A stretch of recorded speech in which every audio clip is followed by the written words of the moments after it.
Hello प्यारे बच्चों, कैसे हैं आप लोग। आई होप बहुत अच्छे से इन्वायरमेंट समझ में आ रहा होगा और समझने में कोई प्रॉब्लम नहीं हो रहा होगा। इन्वायरमेंट में हमने बहुत सारी चीजें पढ़ी, जिसमें आपने देखा कि पर्यावरण किसे कहते हैं, पारिस्थितिकी तंत्र आज हम देखेंगे। इसके पहले आपने बायो और बाकी जो प्राणियों के प्रकार होते हैं इन सारी चीजों को देखा है। आज हम पारिस्थितिकी तंत्र के बारे में देखेंगे कि हमारी जो पारिस्थितिकी क्या है, पारिस्थितिकी तंत्र क्या है और उससे जुड़े बाकी जो पारिस्थितिकी तंत्र हैं उनको भी देखेंगे। तो चलिए बच्चे शुरुआत करते हैं। और आज के लिए आपका जो क्वेश्चन है वो बस 2 ही क्वेश्चन है, लेकिन बहुत इंपॉर्टेंट है। पहला क्वेश्चन है कि बढ़ते पोषण स्तर के साथ विषाक्त पदार्थों की मात्रा घटता है या बढ़ता है, और अगर बढ़ता है तो क्यों बढ़ता है, और अगर घटता है तो क्यों घटता है। आंसर करें प्लीज। दूसरा है भूमध्य रेखा के आसपास के पर्वतों पर बर्फ क्यों नहीं पाए जाते हैं, जबकि वहां भी पर्वत है तो वहां पे बर्फ क्यों नहीं मिलता, जबकि अन्य क्षेत्रों में बर्फ पाए जाते हैं। तो चलिए बच्चों आज के सेशन की शुरुआत करते हैं। आई थिंक तब तक आप लोग इसका आंसर दे देंगे। पारिस्थितिकी इकोलॉजी क्या है? तो पारिस्थितिकी वह विज्ञान जिसके अंतर्गत समस्त जीवों तथा भौतिक पर्यावरण के मध्य अंतर संबंधों का अध्ययन किया जाता है। बिल्कुल पर्यावरण के जैसे ही है, यानी कि इसमें जितने भी आपके जैविक यानी कि जिनमें जीवन पाया जाता है और भौतिक यानी कि जिनमें जीवन नहीं पाया जाता है, इनके अंतर संबंध जो होते हैं इन्हीं से मिलकर के बनता है आपका पारिस्थितिकी। और पारिस्थितिकी शब्द का सबसे पहले प्रयोग किसने किया है, ये इंपॉर्टेंट एग्जाम में आता है। ये अर्नेस्ट हैकल ने किया है। कब किया है? 1879 ईस्वी में। बहुत इंपॉर्टेंट है, डेट और नाम दोनों याद रखेंगे।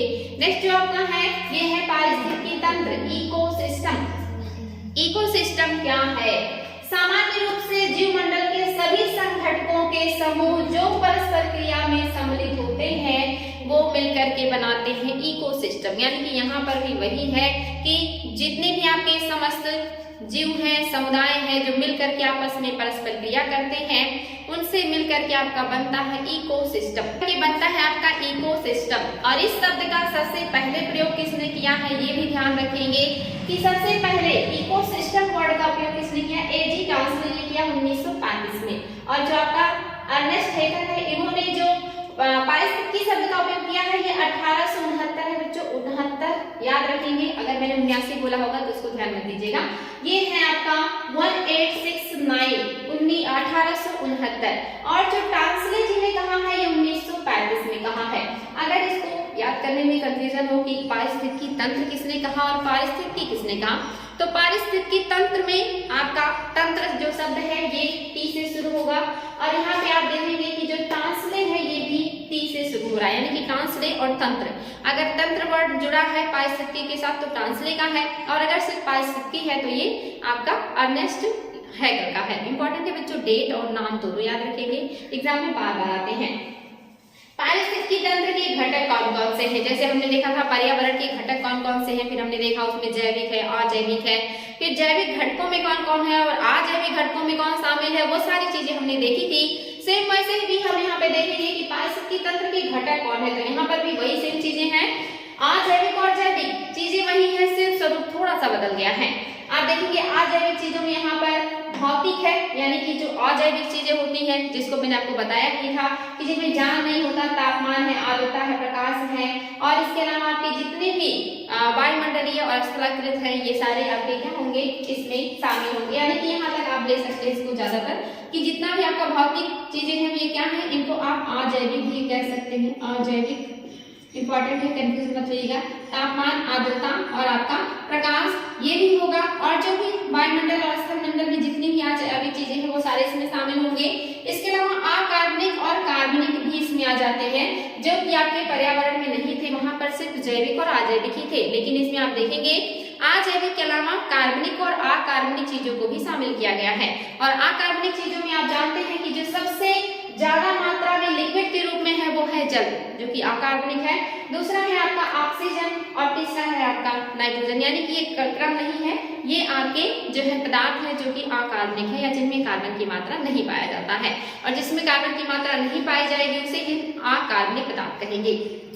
कार्बनिक में आपको पता है कि प्रोटीन है, इसके अलावा कार्बोहाइड्रेट है, वसा है, ये सारे आपके कार्बनिक पदार्थ हैं। इसके अलावा और भी बहुत सारे पदार्थ हैं जो कि कार्बनिक है, इनको भी आप लोगों को जो ज्यादा नहीं देखना होता है, बस कुछ ही चीजें आप जाने कि अकार्बनिक और कार्बनिक में कौन सी चीजें शामिल होती हैं। तो यहाँ की अकार्बनिक है यानी कार्बनिक है यानी कि जिनमें कार्बन पाया जाता है या कार्बन मौजूद होता है। इसके अलावा आपके जैविक में क्या आ जाएंगे? जैविक में आपने देखा था कि पर्यावरण में पादप थे, इसके अलावा मनुष्य था, बड़े जीव थे, सूक्ष्म जीव थे और ये सारे जैविक थे। यहाँ पे आप देखेंगे जैविक में भी वही चीजें हैं, लेकिन यहाँ पे थोड़ा सा बदल गया है। उत्पादक में आप जानते हैं कि पादप आते हैं और कुछ सूक्ष्म बैक्टीरिया और वायरस आते हैं जो उत्पादन करते हैं या अपना भोजन स्वयं बना लेते हैं। इसके अलावा है उपभोक्ता यानी कि जो इन पर निर्भर होते हैं और ये शाकाहारी भी हो सकते हैं और मांसाहारी भी हो सकते हैं। और तीसरे हैं अपघटक यानी कि वही सूक्ष्म जीव, यानी कि ये सारी चीजें वही हैं, बशर्ते यहाँ पर उत्पादक, उपभोक्ता और अपघटक की कैटेगरी में बांट दिया गया है जो जैविक चीजें हैं उनको। और इसमें आप देख रहे हैं कि जो उत्पादक है इनके बाद जो उपभोक्ता आते हैं इनको 3 भागों में बांटा जाता है, प्राथमिक उपभोक्ता, द्वितीयक उपभोक्ता और तृतीयक उपभोक्ता। प्राथमिक जो होते हैं ये आपके शाकाहारी उपभोक्ता होते हैं, जैसे कि हिरण है, गाय है, भैंस है, जो सिर्फ शाक का भोजन करते हैं यानी कि जो सिर्फ वनस्पतियों को ही अपना आहार बनाते हैं। ये मांस को नहीं अपना आहार बनाते या इनके जो पाचन तंत्र है इसमें मांस को पचाने की क्षमता नहीं होती है। ये सिर्फ शाक या कहिए कि वनस्पतियों को खाएंगे, इसके अलावा ये कुछ भी नहीं खाएंगे, भले ही इन्हें भूख से मर जाना पड़े। इसके अलावा आप देखेंगे जो द्वितीयक उपभोक्ता होते हैं इसमें आपके जो आ जाते हैं ये मांसाहारी होते हैं, लेकिन ज्यादातर ये अपने से आगे के यानी कि शाकाहारी जीवों को अपना भोजन बनाते हैं। ये मांसाहारी तो होते हैं लेकिन शाकाहारी जीवों को ही ज्यादा खाना पसंद करते हैं जो द्वितीयक उपभोक्ता होते हैं। और तृतीयक में जो आप क्या जाएंगे इसमें वो जीव आएंगे जो आगे के शाकाहारी और मांसाहारी दोनों को खाएंगे। ये उच्च उपभोक्ता होते हैं या सर्वोच्च उपभोक्ता होते हैं, जैसे कि शेर, वो हिरण को भी खाता है जो कि आपका शाकाहारी है और वो अन्य छोटे जीवों को भी खाता है या अन्य जो मांस खाने वाले छोटे जीव हैं उनको भी अपना शिकार बना लेता है, जैसे कि आप देखेंगे भेड़िए को या दूसरे जो जीव हैं उनको भी ये अपना शिकार बना लेते हैं। तो जो तीसरे नंबर के होते हैं ये शाकाहारी मांसाहारी दोनों को अपना शिकार बनाते हैं, ये सर्वोच्च उपभोक्ता होते हैं, ये ध्यान देंगे। तो जो उपभोक्ता है ये भी 3 है, प्राथमिक, द्वितीयक और तृतीयक। अपघटक में आपको मैंने पहले भी बताया था बैक्टीरिया और कवक आते हैं। आपको ये पता होना चाहिए कि जो अपघटक है जिसमें इसको ही सिर्फ लेते हैं, वायरस को नहीं लेते हैं। हालांकि सूक्ष्म जीव में आपका वायरस भी है लेकिन अपघटक में वायरस को शामिल नहीं किया जाता है, ये बहुत इंपॉर्टेंट तथ्य है, इसको ध्यान दीजिए। आगे है बच्चों आपका पारिस्थितिकी तंत्र से संबंधित नियम। ऐसे कुछ नियम है जो पारिस्थितिकी तंत्र में पहले भी विद्यमान थे, आज भी विद्यमान हैं और वो आगे भी विद्यमान रहेंगे, यानी कि वो नहीं बदलते हैं और पारिस्थितिकी तंत्र उसी नियमों पर आधारित होती है, जिसमें से कुछ चीजें मैं आपको बता रही हूँ। जैसे आप देख सकते हैं एक रूपता का नियम, यानी कि जो आपकी पारिस्थितिकी तंत्र है इसमें जो पोषण का स्तर है, जो ऊर्जा का स्तर है, जो एक चलता है भौतिक और रासायनिक क्रिया, ये क्रियाएं प्राचीन काल में भी ऐसे ही चलती थी, आज भी ऐसे ही चल रही है, ये भविष्य में भी ऐसे ही चलेंगी जैसे कि वर्तमान में चल रही है। लेकिन इनकी तीव्रता, इनका जो दर है, इनकी जो मात्रा है ये परिवर्तित होती रहती है, ये बदलता रहता है। लेकिन एक जो चलने की परंपरा है, जो प्रक्रिया है, ये प्रक्रिया नहीं बदलती है, बशर्ते उसका दर, उसकी मात्रा, उसकी चीजें बदल जाती हैं, उसकी तीव्रता बदल जाती है। तो ये चीजें बदलती हैं लेकिन बाकी चीजें नहीं बदलती, यानी कि पर्यावरण के जो नियम है उसमें एक रूपता पाया जाता है। दूसरा है एक ही दिशीय ऊर्जा प्रवाह, यानी कि पारिस्थितिकी तंत्र में ऊर्जा का एक दिशीय प्रवाह पाया जाता है। ये भी क्वेश्चन बनता है कि ऊर्जा का प्रवाह कैसा होता है, एक दिशीय, द्विदिशीय, त्रिदिशीय, बहुदिशीय या उपरोक्त सभी। तो याद रखेंगे कि ऊर्जा का प्रवाह एक दिशीय होता है, यानी कि जो पादप है वो जब भोजन बनाता है तो अपने अंदर ऊर्जा का संचय कर लेता है और फिर उस उत्पादक को जब प्राथमिक उपभोक्ता यानी कि शाकाहारी खाते हैं तो उसके अंदर की ऊर्जा को अपने अंदर संग्रहित कर लेते हैं और फिर जब प्राथमिक उपभोक्ता को द्वितीयक उपभोक्ता खाते हैं तो उनकी ऊर्जा उनके अंदर चली जाती है और ये लास्ट के जो स्टेज है वहां तक ऊर्जा जाती है और लास्ट का जो उपभोक्ता होगा उसके मरने के बाद ये जो ऊर्जा है ये शून्य में चली जाती है या विमुक्त हो जाती है, इसका चक्र नहीं होता है, इसीलिए इसे एक दिशीय कहा जाता है। यानी कि वापस आप उस ऊर्जा का उपयोग नहीं कर सकते, जो लास्ट उपभोक्ता होगा उसके बाद ऊर्जा फिर से शून्य में चली जाएगी या मुक्त हो जाएगी, वापस उसका चक्रण हम नहीं कर सकते या वापस उसको हम रिसाइकल नहीं कर सकते या वापस उसका उपयोग हम नहीं कर सकते, इसीलिए इसका जो दिशा है वो एक दिशीय होता है। ये चीज याद रखेंगे, एग्जाम में बहुत ज्यादा पूछता है। और ऊर्जा के नियम से ही संबंधित है आपका, याद रखेंगे कि जो ऊर्जा का ये नियम है दिशीय, ये 10% के नियम पर वर्क करता है, यानी कि जो 10% है इतना ही ऊर्जा हर पोषण स्तर के पोषक जो होते हैं खाने वाले उनको मिलता है। और ये जो नियम है 10% का नियम, ये किसने दिया है? तो आई थिंक आपको याद होगा लिंडमान महोदय ने ये नियम दिया है 10% का नियम। और इसमें होता क्या है कि जो उपभोक्ता है, मान लीजिए जो उत्पादक है, उत्पादक यानी कि जो पादप है, उसने अपने अंदर 1000 कैलोरी ऊर्जा को संग्रहित किया, उसने सूर्य से जो भी चीजें ली, उसने जल का उपयोग किया, मिट्टी से उसने खनिज लौट लिए, कार्बन डाइऑक्साइड का उपयोग किया, सूर्य के प्रकाश में उसने भोजन बनाया और अपने अंदर 1000 कैलोरी ऊर्जा को संग्रहित किया। अब जो प्राथमिक उपभोक्ता होगा, यानी कि जो सांप यानी कि वनस्पतियां खाने वाला होगा, जो हिरण भी हो सकते हैं, अन्य आपके मवेशी भी हो सकते हैं, वो गाय, भैंस, बकरी कुछ भी हो सकती है, वो जब इस जो है वनस्पति को खाएगा तो उसको इसका सिर्फ 10% ही मिलेगा और 1000 का 10% यानी कि 100 कैलोरी ऊर्जा ही आपके प्राथमिक उपभोक्ता यानी कि गाय, बकरी, भैंस, बैल जो भी होगा उसको मिलेगा। उसके बाद जो द्वितीय उपभोक्ता होगा, जो मांसाहारी होगा, जो इनको खाएगा, उसको भी इसका 10% मिलेगा, यानी कि 100 का 10% मतलब कि 10 कैलोरी ऊर्जा फिर द्वितीय उपभोक्ता को प्राप्त होगा। और फिर जब उस द्वितीय उपभोक्ता को तृतीय उपभोक्ता खाएगा तो उसको इसका 10% यानी कि 1 कैलोरी ऊर्जा मिलेगी। इसको कहते हैं ऊर्जा का 10% का नियम, और जो दिया है लिंडमान महोदय ने। कभी कभी एग्जाम में ये भी बनता है कि 10% का नियम किसने दिया है? लिंडमान महोदय ने दिया है। तो ये ध्यान देंगे बच्चों, ये 10% का नियम क्या है, बहुत इंपॉर्टेंट है, ये बार बार एग्जाम में क्वेश्चन बनता है। नेक्स्ट है आपका, यहाँ पे मैंने दिया भी था कि जो ऊर्जा का प्रवाह होता है वो एक दिशीय होता है और यह 10% के नियम पे कार्य करता है, और ये जो नियम है ये लिंडमान महोदय ने ही दिया हुआ है, ये इंपॉर्टेंट है, इसको ध्यान देंगे। तो आई थिंक कितना समझ में आया होगा। आगे देख लेते हैं हम कि और क्या की चीजें हैं। तो स्थलीय पारितंत्र, यानी कि जो आपके स्थल पर पारितंत्र है, आप जानते हैं पारितंत्र एक स्थलीय होता है, एक जलीय होता है। तो स्थलीय पारितंत्र को हम पहले देखेंगे। स्थलीय पारितंत्र में आपका वनस्पति तंत्र पहले देखेंगे। वनस्पति तंत्र में कौन कौन से हैं? तो इसमें आप देख रहे हैं लगभग 7 प्रकार के वनस्पति पारितंत्र यहाँ पे आपको देखने को मिल रहे हैं। इसमें जो सबसे और महत्वपूर्ण है वो है उष्णकटिबंधीय सदाबहार वन, जिनके बारे में मैंने आपको थोड़ा बहुत पहले ही बताया था कि धरती पे सबसे ज्यादा उत्पादकता देने वाले या सबसे ज्यादा जैव विविधता वाले जो क्षेत्र हैं ये उष्णकटिबंधीय वर्षा वनों के होते हैं। और जो उष्णकटिबंधीय वर्षा वन है बच्चों, ये 3 लेयर में यहाँ की वनस्पतियां पाई जाती है। एक तो जो बहुत ऊंचे ऊंचे वृक्ष होते हैं जो बहुत ऊंचाई तक चले जाते हैं, और दूसरे जो मीडियम ऊंचाई के होते हैं, और तीसरे जो लताएं होती हैं इनके ऊपर चढ़ती रहती हैं।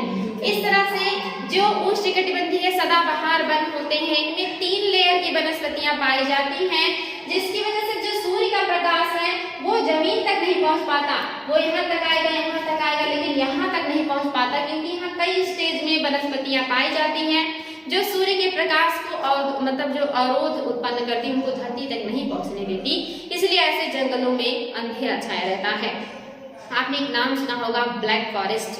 ब्लैक फॉरेस्ट जंगल का नाम सुना होगा जो जर्मनी में है। इसे ब्लैक फॉरेस्ट क्यों कहा जाता है?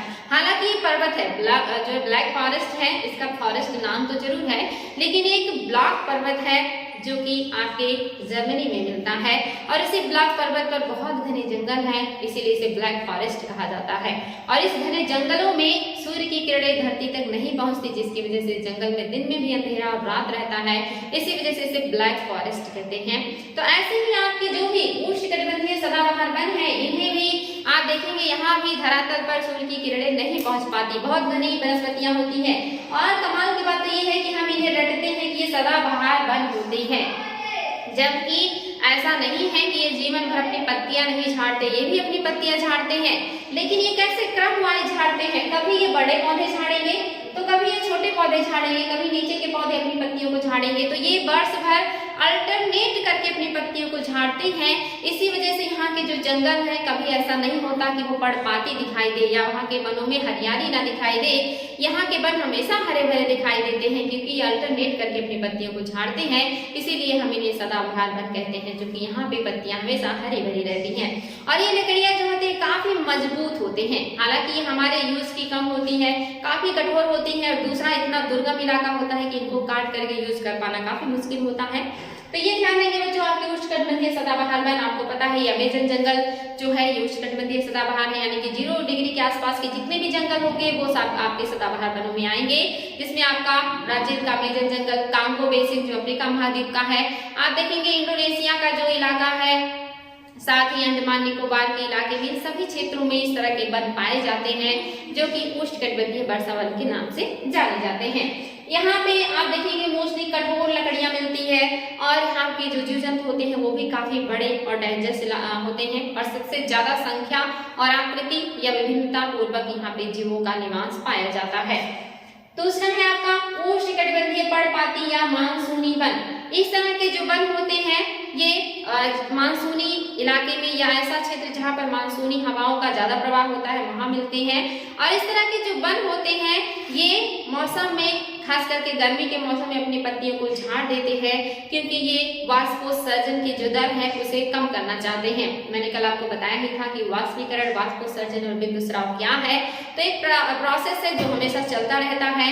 गर्मी के मौसम में जब इन पौधों को पानी की कमी हो जाती है, जो कि जो आपके उष्णकटिबंधीय सदाबहार वन है, यहाँ पर वर्ष भर 200 सेंटीमीटर से अधिक वर्षा होती है, जबकि उष्णकटिबंधीय पर्णपाती वनों में आप देखेंगे 75 से 120 सेंटीमीटर या 130 या 40 सेंटीमीटर तक ही वर्षा मिलता है, यानी कि इनको अपेक्षाकृत इनसे कम वर्षा मिलता है, जिसकी वजह से इन पौधों को पानी की कमी महसूस होती है। और गर्मी के मौसम में जब शुष्कता और गर्मी बहुत ज्यादा बढ़ जाता है, वाष्पोत्सर्जन का दर बढ़ जाता है, तो ऐसे में पौधों अपने जीवन को बचाने के लिए या अपने आप को जीवित रखने के लिए अपनी पत्तियों को झाड़ देते हैं ताकि वाष्पोत्सर्जन का दर घट जाए। एक बहुत ही इंटरेस्टिंग चीज ये भी याद रखेंगे बच्चों, सिर्फ पौधे ही नहीं ऐसा करते हैं अपना जीवन बचाने के लिए, जो जीव जंतु हैं वो भी करते हैं। जैसे आप देखेंगे कि जो नेचर है वो जीवों को कैसा बनाता है। हमारे यहाँ के आप देखेंगे जीवों की पूंछ लंबी होती है, उनके कान बड़े होते हैं, उनका शरीर भी अपेक्षाकृत बड़ा होता है क्योंकि उनका जो बाकी अंग है वो हर अंग से अपने शरीर की गर्मी को निकाल सके, अपने शरीर के तापमान को निकाल सके, ताकि यहाँ अधिक टेम्परेचर में भी वो अपने आप को सर्वाइव कर सके। वहीं आप देखेंगे ध्रुवीय क्षेत्रों के जो भालू होते हैं उनकी पूंछ बहुत छोटी होती है, उनके कान बहुत छोटे होते हैं, और उनके शरीर में फैट बहुत ज्यादा होता है, वसा बहुत ज्यादा होता है, ताकि वो अपनी गर्मी को मेंटेन रख सके। और ये कान और पूंछ ये सारी चीजें छोटी क्यों रखी जाती है नेचर के द्वारा, ताकि जो शरीर का आयतन है वो कम रहे और जो उनके अंदर की जो गर्मी निकलने का दर है वो घट जाए। इस वजह से वहाँ के जो पशु हैं, जो जीव हैं, उनके कान, उनके पूंछ और बाकी जो अंग होते हैं वो छोटे छोटे होते हैं, शरीर काफी फैटी होता है, मोटे होते हैं ये, ताकि गर्मी जो वसा होता है वो सबसे ज्यादा गर्मी में प्रदान करता है। तो इस वजह से उनके शरीर में फैट भी बहुत ज्यादा रहता है। तो इस तरह से आप देखेंगे वनस्पतियां ही नहीं बल्कि जीव जंतु भी नेचर के अकॉर्डिंग अपने आप को बदल देते हैं या नेचर उन्हें वैसे ही बनाते हैं। तो आपके उष्णकटिबंधीय पर्णपाती या मानसूनी वन है, पानी की कमी की वजह से अपनी पत्तियों को झाड़ देते हैं। और इसमें आप देखेंगे कि जो पौधे हैं वो उनसे आप भी परिचित होंगे, साल, सागौन, महुआ, शीशम, जो आपके बांस हैं, ये सारे आपके उष्णकटिबंधीय पर्णपाती वनों में ही आते हैं। और भारत का ज्यादातर जो वन है वो उष्णकटिबंधीय पर्णपाती वनों वाला ही इलाका पाया जाता है। ये सारे तथ्य इंपॉर्टेंट है बच्चों, ध्यान देंगे। इसके बाद आपका है शीतोष्णकटिबंधीय या मध्य अक्षांशीय वन। शीतोष्णकटिबंधीय या मध्य अक्षांशीय जो वन है इनको फिर 3 भागों में बांटा गया है, और यहाँ से एग्जाम में क्वेश्चन पूछ लेता है, यानी कि ऐसा कोई यहाँ पे जो क्राइटेरिया नहीं है कि जहाँ से क्वेश्चन ना बने, यहाँ से हर जगह से क्वेश्चन बनते हैं, इसलिए इसको ध्यान से समझेंगे। शीतोष्णकटिबंधीय या मध्य अक्षांशीय वनों में पहला है आपका मध्य अच्छांशीय सदाबहार वन, और ये कहाँ मिलते हैं? उपोष्णकटिबंधीय महाद्वीपों के पूर्वी तटों पर। उपोष्णकटिबंध में आप जानते हैं 23.5 डिग्री से ऊपर 30 के आसपास या उससे के आसपास के जो इलाके होते हैं उपोष्णकटिबंधीय जो इलाके कहलाते हैं। और ऐसे इलाकों में महाद्वीप के पूर्वी तटों पर ये वन पाए जाते हैं। जैसे अमेरिका का जो दक्षिण पूर्वी इलाका है यहाँ मिलेंगे, चाइना के दक्षिण पूर्वी इलाके में मिलेंगे, जापान में मिलेंगे। ऐसे क्षेत्रों में महाद्वीपों के पूर्वी किनारे पर इस तरह के सदाबहार वन पाए जाते हैं। इंपॉर्टेंट है बच्चों, इसको ध्यान देंगे। नेक्स्ट है आपका मध्य अक्षांशीय पर्णपाती वन। मध्य अक्षांशों में पर्णपाती वन कहाँ मिलेंगे? तो शीत ऋतु में ये अपनी पत्तियों को झाड़ देते हैं। जैसे कि आपने देखा कि उष्णकटिबंधीय जो पर्णपाती हैं ये गर्मियों में अपनी पत्तियों को झाड़ देते हैं, जबकि जो मध्य अक्षांशीय पर्णपाती वन है ये शीत ऋतु में अपनी पत्तियों को झाड़ देते हैं। यानी कि जब भी कोई चीज होता है तो उसके पीछे रीजन होता है, तो आपको बताना है कि क्यों होगा ऐसा, क्या रीजन है कि ये गर्मी में ना झाड़ करके ठंडक में अपनी पत्तियों को झाड़ रहे हैं, जबकि गर्म मौसम वाले जो इलाके के पौधे हैं ये अपनी पत्तियों को गर्मियों में झाड़ रहे हैं। तो बहुत ही नॉर्मल सा क्वेश्चन है बच्चों और बहुत आसान जवाब है। चूंकि आपको पता है कि ये ठंडे इलाके के पौधे हैं या वनस्पतियां हैं और ठंडक के मौसम में इन इलाकों में बर्फ गिरने लगता है, और जब बर्फ गिरता है तो इन पत्तियों को क्षति पहुंचाता है, और अगर इन पत्तियों पर बर्फ बड़ी मात्रा में रुक गया तो ये पौधों को या उनके जो पेड़ होते हैं उनको भी क्षति पहुंचा देगा। इसीलिए जो पेड़ होते हैं वो अपनी जान बचाने के लिए या कहीं अपने आप को जीवित रखने के लिए अपनी पत्तियों को ठंडक के मौसम में झाड़ देते हैं, ताकि जो बर्फ है उनके ऊपर ना टिके और वो सुरक्षित रहे। ये रीजन होता है और ये बहुत इंपॉर्टेंट है, ध्यान देंगे। ये मध्य अक्षांशीय जो पर्णपाती वन होते हैं ये शीत ऋतु में अपनी पत्तियों को झाड़ते हैं। तीसरा है जो वेरी वेरी इंपॉर्टेंट है, एग्जाम में बहुत ज्यादा आता है, भूमध्य सागरीय वन। यहाँ पर ध्यान देंगे, भूमध्य सागरीय वन का मतलब ये नहीं होता है कि भूमध्य सागर के आसपास जो वन है वही भूमध्य सागरीय वन होंगे, क्योंकि अफ्रीका महाद्वीप और यूरोप महाद्वीप के बीच में है आपका भूमध्य सागर, और यहाँ पर शीत ऋतु में वर्षा होती है। ये ध्यान देंगे, भूमध्य सागरीय वनों में शीत ऋतु में वर्षा होता है, और यहाँ पर ज्यादातर खट्टे फलों के पौधे या वृक्ष पाए जाते हैं। ये एरिया खट्टे फलों के लिए प्रसिद्ध होता है, जैसे अंगूर हो गया, जितने संतरे हैं या जो भी खट्टे फल होते हैं वो सब यहाँ पर रसदार खट्टे फलों का उत्पादन बड़े पैमाने पे होता है। इसलिए आप देखेंगे भूमध्य सागरीय जो देश हैं उनके आसपास, जैसे कि स्पेन है, फ्रांस है, इटली है, यहाँ पर बड़े पैमाने पे जो है शराब वगैरह बनाए जाते हैं जो कि खट्टे फलों से बनते हैं। तो भूमध्य सागरीय वन, भूमध्य रेखा के आसपास के वन की बात नहीं हो रही है। भूमध्य सागरीय कहने का तात्पर्य है कि सेम वैसे ही वन जैसे भूमध्य सागर के आसपास मिलते हैं, जैसा कि माहौल वहां का होता है, शीत ऋतु में वर्षा, सदाबहार हो, खट्टे फलों का उत्पादन करे, ऐसे वन कहाँ मिलेंगे? आपके धरती पर। तो ये इंपॉर्टेंट है, आप यहाँ देख रहे हैं, ऐसे वन मध्य अक्षांशों में महाद्वीपों के पश्चिमी तटों पर मिलते हैं। बहुत इंपॉर्टेंट क्वेश्चन, बार बार एग्जाम में आता है। भूमध्य सागरीय वर्ड देख करके बच्चे कंफ्यूज हो जाते हैं और गलतियां कराते हैं, उन्हें लगता है भूमध्य रेखा के पास के होंगे या भूमध्य सागर के पास के होंगे। ऐसा नहीं है, ये मध्य जो आपके अक्षांश होते हैं वहां पर ये महाद्वीपों के पश्चिमी तटों पर मिलते हैं, जैसे कि अमेरिका में कैलिफोर्निया में मिलता है, जैसे कि आप देखेंगे कि दक्षिणी अमेरिका के जो चिली और पेरू के तट हैं उनके मध्य अक्षांशों में मिलता है। आप देखेंगे अफ्रीका के मध्य अक्षांशों में इस तरह के वन पाए जाते हैं। तो ये बहुत इंपॉर्टेंट है बच्चों, इसको ध्यान देंगे। नेक्स्ट आपका जो चौथे प्रकार का वन है वो है शंकुधारी वन, या इसी को टैगा वन कहते हैं।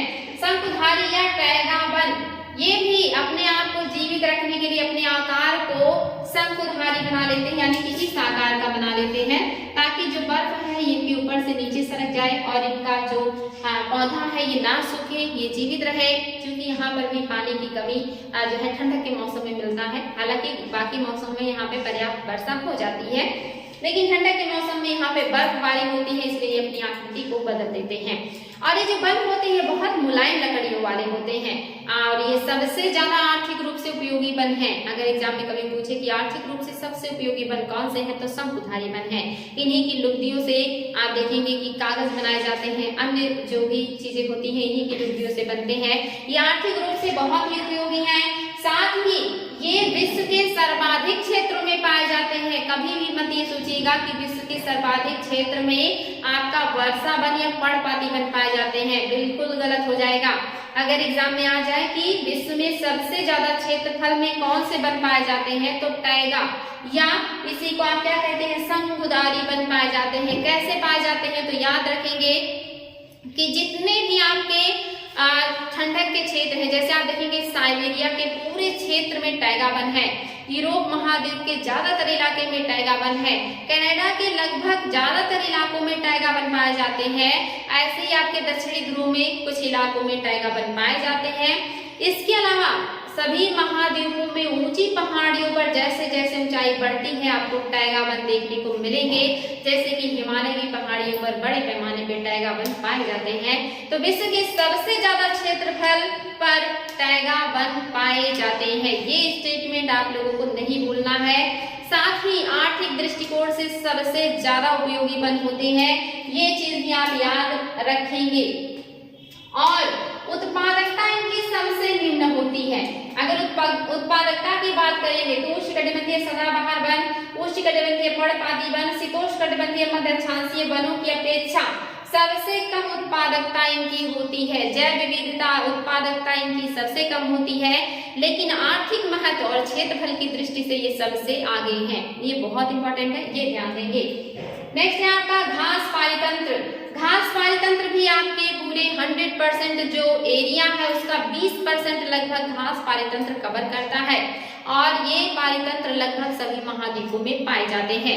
और इन घास पारितंत्रों के बारे में आपको बताएं एग्जाम में क्वेश्चन कैसे बनता है। तो एक तो आता है कि घास दो तरह के जो है कटिबंधों में मिलते हैं। एक उष्णकटिबंधीय घास होता है, दूसरा शीतोष्णकटिबंधीय घास होता है। तो कभी एग्जाम में आ जाता है कि बताएं कि कौन से घास है इसमें से जो कि शीतोष्णकटिबंधीय है या उष्णकटिबंधीय नहीं है। ये कूट में मोस्टली क्वेश्चन आते हैं। या तो एक तरफ इन घासों के नाम होते हैं और दूसरी तरफ देश के नाम दिए रहते हैं और आपको मैच करना होता है, या मैच किया रहता है और पूछता है कौन सा सुमेलित है या सुमेलित नहीं है।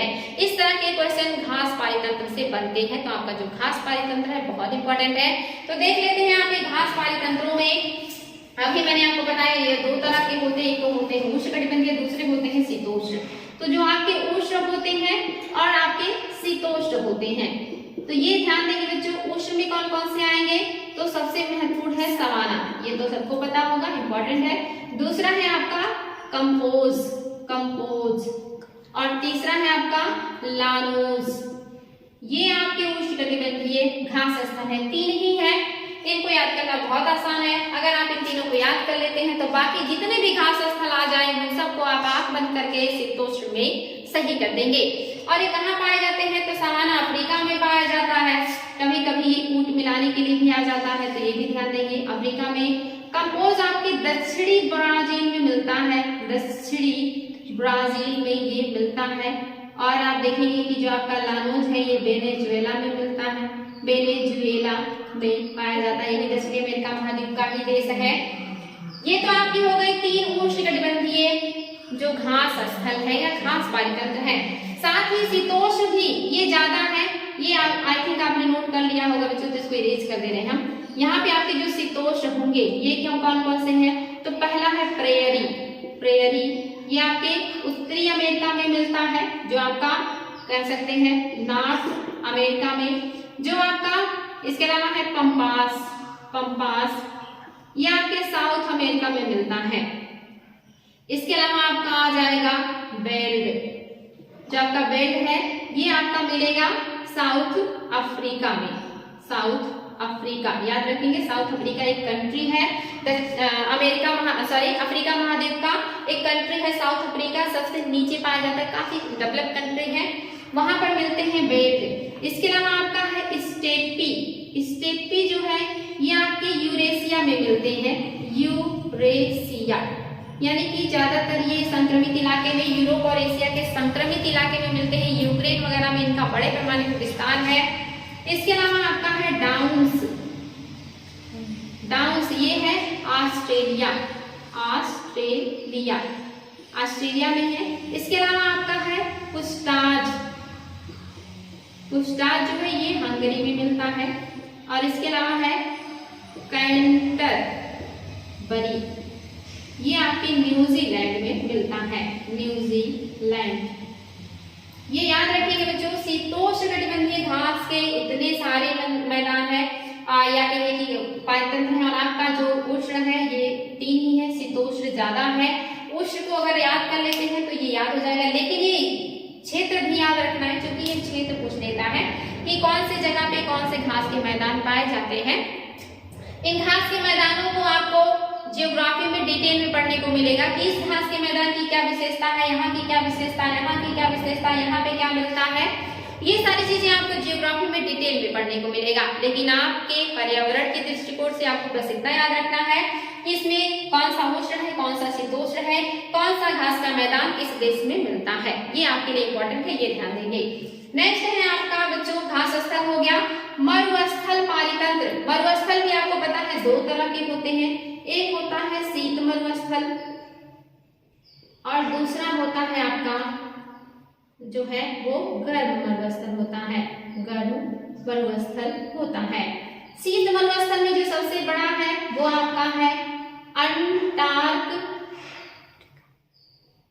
अंटार्कटिका है, और जो आपका गर्म में है सहारा है। ये भी पूछ लेता है छोटे बड़े में, जैसे आपके इंडिया में गर्म जो मरुस्थल थार है, शीत की बात करेंगे तो लद्दाख है। ऐसे ही विश्व में शीत और गर्म दोनों मरुस्थल पाए जाते हैं, और कभी कभी पूछ लेता बताओ इसमें से कौन सा गर्म मरुस्थल नहीं है, या कौन सा शीत मरुस्थल नहीं है, या सबसे शुष्क मरुस्थल कौन सा है, अटाकामा है, या कौन से मरुस्थल की स्थिति कहाँ पर है। इस तरह की चीजें जियोग्राफी में बहुत डिटेल में पूछता है, और आपको जियोग्राफी में बहुत डिटेल में पढ़ने को मिलेगा। और मोस्टली ये जो मरुस्थल होते हैं महाद्वीपों के पश्चिमी तटों पर मिलते हैं 15 से 35 डिग्री अक्षांश के बीच। 15 से 35 डिग्री जो आपका अक्षांश होता है, उसी के मध्य महाद्वीपों के पश्चिमी तटों पर ज्यादातर मरुस्थल आपको देखने को मिलेंगे, जो मोस्टली आपके गर्म मरुस्थल होते हैं, तो ये ध्यान देंगे। नेक्स्ट है आपका टुंड्रा पारितंत्र। टुंड्रा पारितंत्र ये जानते हैं आप, सबसे ज्यादा ठंडक जहां होता है, या बहुत ठंडा क्षेत्र जो ज्यादातर हमेशा हिम से ही या बर्फ से ढका रहता है, वहां का जो पारितंत्र होता है उसे टुंड्रा पारितंत्र कहते हैं। और यहाँ पर पाए जाते हैं लाइकेन, काई, छोटी छोटी झाड़ियां जिनमें कांटे होते हैं, जिन्होंने अपनी पत्तियों को कांटों में रूपांतरित कर देते हैं। तो जो लाइकेन होता है ये कभी कभी पूछ लेता है कि लाइकेन में क्या क्या शामिल है। लाइकेन इंपॉर्टेंट है बच्चों, ये आता है लाइकेन में आपका शैवाल होता है, और इसके अलावा कवक होता है। ये इंपॉर्टेंट है, कवक, शैवाल और कवक, ये दोनों एक दूसरे पे आश्रित होते हैं, और इन्हीं दोनों से मिलकर के बनता है लाइकेन। और जो आपका लाइकेन है ये प्रदूषण का संकेतक है। एग्जाम में आ जाता है क्वेश्चन कि जो आपका लाइकेन है ये किसका संकेतक है, तो प्रदूषण का संकेतक है। और लाइकेन में आपके कवक और शैवाल दोनों पाए जाते हैं। जो शैवाल है कवक को भोजन देता है, और जो कवक है वो शैवाल को सुरक्षा देता है। ये एक दूसरे के साथ वर्क करते हैं, और इस तरह की चीजें आपके टुंड्रा क्षेत्र में पाए जाते हैं, जो कि ध्रुवीय क्षेत्र होते हैं, या ऊंचे पर्वतों की जो सबसे ऊपर का इलाका होता है जहाँ पर बर्फ हमेशा ढका रहता है, वहां पर टुंड्रा वनस्पतियां पाई जाती हैं। और आप देखेंगे उत्तरी महाद्वीप के ज्यादातर जो इलाके हैं उनके ऊपरी क्षेत्रों में इस तरह के जो पारितंत्र है वो देखने को मिलती है। तो आई थिंक आपको ये चीज समझ में आया होगा। अब आपके क्वेश्चन की बारी है, देख लेते हैं क्वेश्चन क्या है। तो बढ़ते पोषण स्तर के साथ विषाक्त पदार्थों की मात्रा घटती है या बढ़ती है, आपको यही बताना था बच्चों। तो ये बढ़ती है, और क्यों बढ़ती है ये भी जान लीजिए, एग्जाम में कभी नहीं भूलेगा। क्योंकि आपको पता है कि जो छोटी छोटी वनस्पतियां होती हैं इन्हीं के ऊपर हम क्या करते हैं, जो भी आपके कीटनाशक दवाइयां होती हैं, एक आपने डीडीटी का नाम भी सुना होगा। इस तरह की जो भी कीटनाशक दवाइयां होती हैं हम ऐसे पौधों पर छिड़काव करते हैं कीटों से या बाकी चीजों से सुरक्षा के लिए। और ये जो दवाइयां होती हैं इन पौधों में घुल जाती हैं, मिल जाती हैं, इनकी पत्तियों में समाहित हो जाती हैं, और जब इन पत्तियों को छोटे छोटे जो कीट हैं वो खाते हैं तो वो विषाक्त पदार्थ उनके अंदर भी चला जाता है। जैसे आज हम जो भी फल सब्जियों का सेवन करते हैं उसमें ऐसे बहुत सारे विषाक्त पदार्थों का मिलाप होता है, और वो हमारे शरीर में जाकर के हमारे ऊपर प्रतिकूल प्रभाव डालता है। ऐसे ही विषाक्त पदार्थों को हम अपने खेतों में अपने साग सब्जियों पर छिड़काव करते हैं सुरक्षा के लिए। और जब इन घास को, इन पत्तियों को जो छोटे छोटे कीट पतंगे होते हैं वो खाते हैं तो विषाक्त पदार्थ उस कीट पतंगों के अंदर चला जाता है।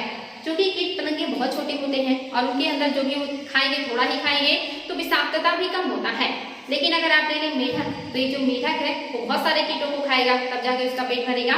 तो एक कीट के अंदर जो विषाक्तता है वो बहुत कम है, लेकिन मेढक ने बहुत सारे कीट खा लिए तो उसके अंदर एक कीट से ज्यादा विषाक्तता आ गई। क्योंकि एक कीट ने थोड़ा खाया था और उसके अंदर विषाक्तता थोड़ी थी, लेकिन एक मेढक ने बहुत सारे कीटों को खा लिया तो अब मेढक के अंदर उस कीट की अपेक्षा ज्यादा विषाक्तता हो गया। यानी कि इसमें कम है, पौधे में कम है। जो आपका प्राथमिक उपभोक्ता है, उपभोक्ता है, वो दूसरे नंबर पे आ जाएगा विषाक्तता में, यानी कि इससे ज्यादा इसमें आ गया। और इसके बाद जो द्वितीयक होगा, जो आपका द्वितीयक उपभोक्ता होगा, यानी कि मान लेते हैं सर्प को। सांप जो है वो एक मेढक तो खाएगा नहीं, बहुत सारे मेढक को खाएगा तब जाके उसका पेट भरेगा। और जब वो ढेर सारे मेढक को खाएगा तो एक मेढक की अपेक्षा उस सांप के अंदर विषाक्तता बढ़ जाएगी। और तृतीयक पे जब जाएंगे, तृतीयक या सर्वोच्च, जिसमें आपके आ जाएंगे मोर। मोर का एक सांप खाने से तो पेट भरेगा नहीं, बहुत सारे सांपों को, बहुत सारे कीट पतंगों को खाएगा, तो इसका मतलब मोर में विषाक्तता सबसे ज्यादा हो गई। तो इस तरह से ट्रॉपिक लेवल बढ़ने के साथ विषाक्तता की मात्रा भी बढ़ती जाती है। और लास्ट का जो होगा ट्रॉपिक स्टेज या उपभोक्ता, उसके अंदर विषाक्तता की मात्रा सबसे ज्यादा होती है। ये एग्जाम में क्वेश्चन बनता है, इसलिए आपको मैंने समझाया, ये बहुत इंपॉर्टेंट है बच्चों। नेक्स्ट है भूमध्य रेखा के आसपास के पर्वतों पर बर्फ क्यों नहीं पाए जाते हैं और क्या ये पाए जा सकते हैं। तो जो भूमध्य रेखा के आसपास के पर्वत हैं उन पर बर्फ नहीं पाए जाते हैं। रीजन क्या है कि जो हिम रेखा है यहाँ पर काफी ऊंचाई पर मिलता है। यानी कि हिम रेखा का मतलब है कि एक वो मतलब जो है क्राइटेरिया, यानी कि लगभग 4,500 मीटर के बाद का जो होता है वहां से हिम रेखा की शुरुआत हो जाती है। लेकिन अगर वहां तक गर्मी मेंटेन है तो हिम रेखा और ऊंचाई पर चली जाती, यानी कि हिम रेखा की जो ऊंचाई है वो 0 के पास सबसे ज्यादा होगी और ध्रुव के पास सबसे कम होगा। मैंने आपको बताया था जैसे जैसे ऊपर जाएंगे टेम्परेचर घटता जाता है। 165 मीटर पर 1 डिग्री सेल्सियस टेम्परेचर घट जाता है। और इसी क्रम में आप और भी ज्यादा 1000 मीटर की ऊंचाई पर चले जाएंगे तो वहां पर आपका 6.5 डिग्री सेल्सियस लगभग तापमान घट जाता है। और ऐसे घटते घटते एक सीमा ऐसा आता है जिसे हिम रेखा कहते हैं, वहां से जो टेम्परेचर होता है वो इतना ठंडा हो जाता है कि वहां लिक्विड जो है वो बर्फ में तब्दील हो जाता है। तो भूमध्य रेखा के पास अगर पर्वत जो है वो 4000 या 4500 मीटर या 5000 मीटर से ज्यादा ऊंचा है, अगर ऊंचाई 5000 मीटर से ज्यादा है तो जरूर हिम पाए जाएंगे। लेकिन अगर इससे ज्यादा ऊंचाई नहीं है तो हिम नहीं पाए जाएंगे, क्योंकि यहाँ पर हिम रेखा काफी ऊंचाई पर होती है। ये ध्यान रखेंगे। जो हिमालय जैसे पर्वत है, ऐसे पर्वत अगर हो भूमध्य रेखा के पास तो वहां पर भी हिम मिलने की संभावनाएं बढ़ जाती है। तो यही कारण होता है कि मोस्टली इतने ऊंचे पर्वत भूमध्य रेखा के पास नहीं मिलते हैं। अगर इतने ऊंचे पर्वत हो तो वहां पर भी हिम पाए जा सकते हैं। तो ये था आंसर बच्चों। आई होप बहुत अच्छा लगा होगा, समझ में आया होगा। फिर कल मिलेंगे नेक्स्ट टॉपिक के साथ। Thank you.